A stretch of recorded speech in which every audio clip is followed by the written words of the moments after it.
Sveiki, jūs žiūrite jau 8-ąjį video iš universalių dėsnių video serijos ir šiandien atspindėjimo dėsnis, paskutinis dėsnis. Esu Justina Vasilevčiūtė, traukos dėsnio coachingo specialistė ir trenerė. Taigi, kaip skamba atspindėjimo dėsnis? Jisai sako, kad mes galim pamatyti kituose žmonėse tik tai, ką turim savy. Tai reiškia tiek gerus, tiek blogus dalykus. Jeigu pradėkime nuo gerų, jeigu pastebim kažką gero kituose, kažkuo žavimės, tuo, kaip tie žmonės bendrauja, arba tuo, kaip gyvena, kokį gyvenimo būdą renkasi, arba kaip dirba, ar kaip atrodo, bet kas iš tų dalykų, ką pastebim kituose, reiškia, mes tai turim taip pat savy, tik tai galbūt to nesuvokiam, arba to neįvardinam, arba nepripažįstam savo, kad mums tai svarbu.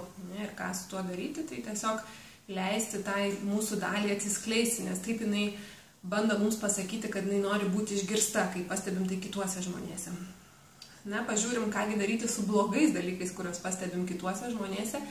Tai jeigu kiti žmonės mus erzina, arba pykdo, arba kelia pavydą, ar bet kokią kitą nemalonę emociją, tai paprastai taip vyksta dėl to, kad mes savy tos pačios savybės nepripažįstam, arba ignoruojam, arba nenorim jos matyti, nes dažniausiai ant kitų pykti yra lengviau negu ant savęs ir pripažinti, kad kažką savy turim. Ir kągi su tuo daryti, tai eiti į save ir pripažinti, priimti, pamatyti tas dalis, kurių mes bandom įsivaizduoti, kad nėra. Ir apie gerus dalykus, tai katinas, kuris yra šiek tiek šitų video herojus, mano katinas, jisai kai labai gražiai ir šiltai išsitęsė prieš saulę, kur nors saulės atokaitoj, ir man visada labai gražu.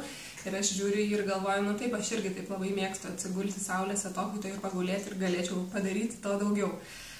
Tai toks yra atspindėjimo dėsnis, jisai man labai gražiai užbaigė visą dėsnių seriją, nes susijęs su traukos dėsniu, mes pirmiausia pastebim kituose tai, ką turim savy, ir tada mes galim pritraukti tik tai, ką turim savy ir tai, ką spinduliuojam. Su savo klientais mes einam, su mano klientais mes einam su šitais dėsniais giliau į pratimus, į labai konkrečias užduotis, į labai konkrečias metodikas, dalykus, kurie padeda keisti savo būseną, aiškiau suprasti, ką traukiam, pradėti traukti kitaip. Tai jeigu jums pasižiūrėjus šitos video norisi daugiau ir giliau, susisiekit su manim. Kol kas ačiū už visas žinutes ir komentarus apie šitos video, už tai, kad dalinotės, už tai, kad rašėt man. Man buvo labai smagu kurti šios video ir laukit žinių, aš jau turiu minčių, kaip pratęsiu šitų trumpų įrašų seriją.